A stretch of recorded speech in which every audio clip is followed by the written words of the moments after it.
ಎತ್ತಿನ ಹೊಳೆ ಯೋಜನೆ ಬಗ್ಗೆ ನೀವು ಹಿಂದೆ ಒಂದು ಸವಾಲು ಹಾಕಿದ್ರಿ 5 ವರ್ಷದಿಂದ ಅಂತ ಅನ್ಕೊಂಡು. ಈಗ ನಿನ್ನೆ ದಿನ ಅರಸೀಕೆರೆನಲ್ಲಿ ಮುಖ್ಯಮಂತ್ರಿ ನಾನೇನು ಹೇಳಿದ್ದೇನೆ, ಎತ್ತಿನ ಹೊಳೆ ತರಬೇಡಿ ಅಂತ ಹೇಳಿಲ್ಲ, ವಿರೋಧ ಮಾಡಿಲ್ಲ. ಎತ್ತಿನ ಹೊಳೆ ಯೋಜನೆಯನ್ನು ವಿರೋಧ ಮಾಡಿಲ್ಲ. ನಾನು ಕೋಲಾರ ಜನತೆಗೆ ಟೋಪಿ ಹಾಕಬೇಡಿ ಅಂತ ಹೇಳಿದ್ದೇನೆ. ನಿನ್ನೆ ಅರಸೀಕೆರೆಯಲ್ಲಿ ಏನು ಹೇಳಿದ್ದಾರೆ ಮೊನ್ನೆ ಭಾಷಣದಲ್ಲಿ, ಅರಸೀಕೆರೆಗೆ ಇನ್ನೂ 2 ವರ್ಷ ಬೇಕಂತ ನೀರು ಕೊಡೋಕೆ ಅವ್ರಿಗೆ.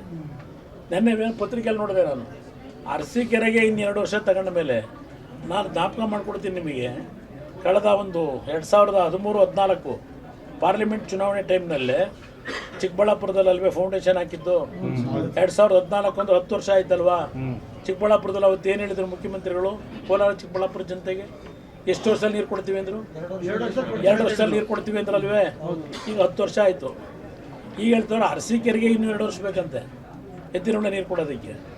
ಇದನ್ನು ನಾನು ಚರ್ಚೆ ಮಾಡ್ತಾ ಇರೋದು, ನೀರು ಕೊಡಬೇಡಿ ಅಂತ ಹೇಳಿಲ್ಲ. ಇವತ್ತು ಕೋಲಾರ ಚಿಕ್ಕಬಳ್ಳಾಪುರ ಹೌದು ನೀರು ಬೇಕು, ಕೊಳಚೆ ನೀರಲ್ಲ, ಪರಿಶುದ್ಧವಾದಂಥ ನೀರು. ನನ್ನ ರೈತರು ಇಲ್ಲೇನು ಶ್ರಮಪಟ್ಟು ಜೀವನ ಮಾಡ್ತಾರೆ ಕೋಲಾರ ಜಿಲ್ಲೆ ಚಿಕ್ಕಬಳ್ಳಾಪುರ ಜಿಲ್ಲೆನಲ್ಲಿ. ಆ ಶ್ರಮಪಟ್ಟು ಜೀವನ ಮಾಡ್ತಕ್ಕಂಥ ಆ ಕೃಷಿಕ ರೈತ ಕುಟುಂಬಗಳ ಬದುಕನ್ನು ಸರಿಪಡಿಸ್ತಕ್ಕಂಥ ಪರಿಶುದ್ಧವಾದಂಥ ನೀರು ಕುಡಿಯತಕ್ಕಂಥದ್ದು ನನ್ನ ಯೋಜನೆ. ಎತ್ತಿನ ಒಳಗೆ ಯಾರಪ್ಪ ತೀರ್ಮಾನ ತಗೊಂಡವರು? ಮೊನ್ನೆ ಬಂದು ಫೌಂಡೇಶನ್ ಹಾಕೋರಲ್ಲ. ಎತ್ತಿನ ಒಳಗೆ ಫೌಂಡೇಶನ್ ಹಾಕೋದಕ್ಕೆ ಅವತ್ತು ಕ್ಯಾಬಿನೆಟ್ ತೀರ್ಮಾನ ಕೊಟ್ಟರು ಯಾರು?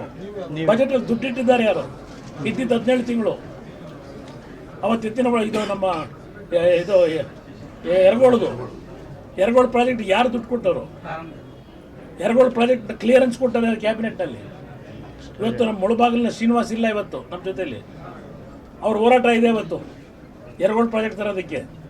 50 ಕೋಟಿ ದುಡ್ಡಿಟ್ಟೆ ಬಡ್ಜೆಟ್ನಲ್ಲಿ ಅವತ್ತು.